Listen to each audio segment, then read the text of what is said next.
নিচে যদি হলো কোথাও রাস্তা থেকে থাকে এখানে, যেটা আমরা মানে ম্যাপে আমরা আইডেন্টিফাই করছি, সেটা দেখি এখানে আইডেন্টিফাই করা যায় কিনা, যেটা দিয়ে হয়তো বের হওয়ার একটা পসিবল একটা ওয়ে আছে। এখন তাহলে আমার ওনার নামে মামলা করতে হবে, বুঝতে পারছেন? ওনার নামে মামলা করে ওনাকে আমার এই ওনার যে জায়গা আছে সেটা বুঝাই দিয়ে ওনাকে আবার আমার রাস্তার উপরে নিয়ে আসতে হবে। ওনাকে তাহলে আমার কি করতে হবে? ওনার বাড়ি এখন রাস্তার উপরে আমি করে দিব, আর ওনার ক্ষতি হবে, বাড়ি আমি রাস্তার উপরে করে দিব, আর দুই পাশে প্রতিষ্ঠান স্যার। হ্যাঁ, আর হলো ওনাকে আমি কি করবো, সেই 62-র সাথে রেকর্ডে নিয়ে যাবো।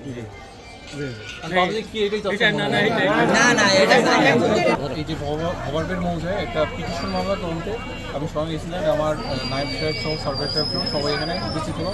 এখানে হলো কয়েকশো গ্রামবাসী রয়েছেন, পাশাপাশি হলো আপনাদের প্রিন্ট এবং মিডিয়ার সাংবাদিক রয়েছেন। আমরা যেটা দেখলাম যে সিএস এবং এসএতে হলো, এসএতে যে রাস্তাটা ছিল সেই রাস্তাটা হলো জনগণের সুবিধার্থে সেই রাস্তাটা কয়েক ফিট সামনে গিয়ে একটা নতুনভাবে আপনার রাস্তা হয়েছে, যেটা থেকে পৌরসভার একটা স্থায়ী রাস্তা তৈরি হয়ে গেছে।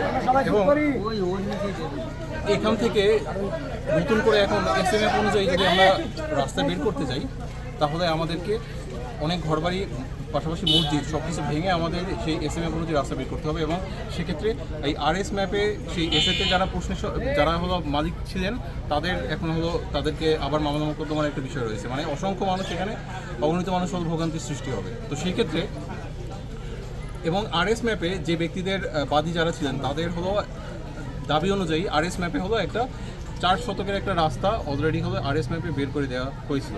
তো আমরা দেখলাম যে বিবাদী যারা ছিলেন তাদের জমিতে সেই আরএস ম্যাপের রাস্তাটা অবস্থিত নয়। আরএস ম্যাপের যে রাস্তাটা সেই রাস্তাটা হলো আরেক ব্যক্তি একটা তৈরি করে বসে আছে, একটা বিল্ডিং তৈরি করে বসে আছে। আমরা আইনানুগ পদক্ষেপ নিব যে আরএস ম্যাপে যে রাস্তাটা আছে সেই রাস্তাটা বের করার জন্য। অলরেডি হলো 4 ফিট করে রাস্তা পায়ে হাঁটার জন্য ছেড়ে দিয়েছেন। আমি এই বিবাদীকে অনুরোধ করব যাতে এই যে রাস্তা দিয়ে হলো ওই ব্যক্তিরা বাদীপক্ষ বের হতেন সেই রাস্তাটা বন্ধ না করে সেই রাস্তাটা চলাচলের জন্য উন্মুক্ত করতে, কারণ হলো উনি অলরেডি সেই রাস্তাটা ছেড়ে ওনার ঘরবাড়ি তৈরি করা শুরু করছে মানবিক কারণে। এবং এটা নিয়ে যাতে কোনো ধরনের অপ্রীতিকর ঘটনা না ঘটে, যে রাস্তাটা আপনি দিয়েছেন সেই রাস্তাটা সেভাবেই থাকুক।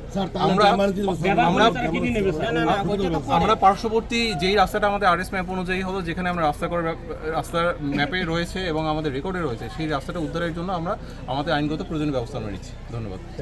ঠিক আছে মানে আমরা তো তাহলে এই 622-এর কর্নার দ্বারা এসে তাই না? 622 এটা 622 এদিকে আরেকটু আগে আসবে স্যার।